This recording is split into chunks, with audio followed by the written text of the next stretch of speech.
Welcome to the Hoofcare Companion 5-minute knowledge sessions, short sharp revision tools to help you master equine anatomy with your host Mark Jerram. The pastern joint, anatomy, soft tissues and function. Learning outcomes. By the end of this podcast, you should aim to be able to identify the bones and principal anatomical structures that make up the equine pastern. Describe the important soft tissue structures associated with the proximal and distal interphalangeal joints. Explain how the pastern contributes to limb movement, shock absorption and efficient locomotion. Definition. The pastern joint is a region of the horse's limb located between the fetlock and the hoof. It contains the proximal phalanx, commonly referred to as a long pastern bone, and the middle phalanx or short pastern bone. Although relatively small compared with other regions of the limb, the pastern plays an important role in maintaining alignment between the limb and hoof and in controlling the movement and loading of the distal limb. Anatomy. The proximal phalanx is the largest bone within the pastern and extends distally from the fetlock joint. It is relatively broad proximally and becomes narrower towards its distal end. Its distal articulation is with the middle phalanx at the proximal interphalangeal joint. The middle phalanx is shorter and more compact, extending from the pastern joint towards the distal interphalangeal joint. Distally, it articulates with the distal phalanx and is also associated with the navicular bone. The pastern therefore forms an important link within the skeletal chain, extending from the fetlock to the hoof. The shape, orientation and alignment of these bones influence the hoof-pastern axis and the way forces are transmitted through the limb. From a farriery perspective, understanding this relationship is essential because changes in hoof conformation can alter the mechanical loading experienced by the joints and supporting tissues of the pastern. Soft tissue structures of the pastern joint.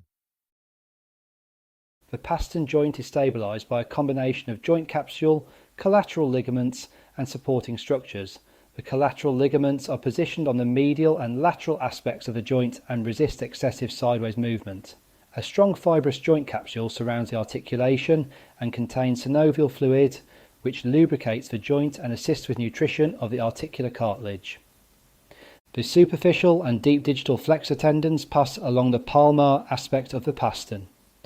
The superficial digital flexor tendon continues distally and inserts on the distal extremity of the proximal phalanx and the proximal aspect of the middle phalanx via a 4-point insertion, while the deep digital flexor tendon continues towards its insertion on the distal phalanx. The digital flexor tendon sheath facilitates smooth movement of these tendons as they pass through the region. The straight and oblique sesamoidean ligaments associated with the fetlock contribute to the overall suspensory and flexor support of the distal limb, while the distal sesamoidean ligaments provide additional support towards the pastern and coffin joints. Function. The primary function of the pastern is to provide controlled movement between the fetlock and hoof while transmitting forces between the limb and ground. During weight bearing, the pastern undergoes controlled extension as the limb absorbs and redistributes loading. This movement is influenced by the bones, joint surfaces, ligaments and flexor tendons. The pastern therefore contributes to shock absorption and efficient locomotion while maintaining stability of the distal limb. Its ability to flex and extend also allows the hoof to remain appropriately positioned as the horse moves over different surfaces for the farrier. Appreciating the interaction between pastern conformation, hoof balance and soft tissue loading is particularly important.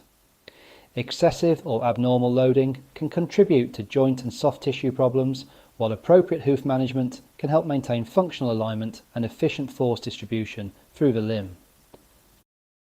Learning questions.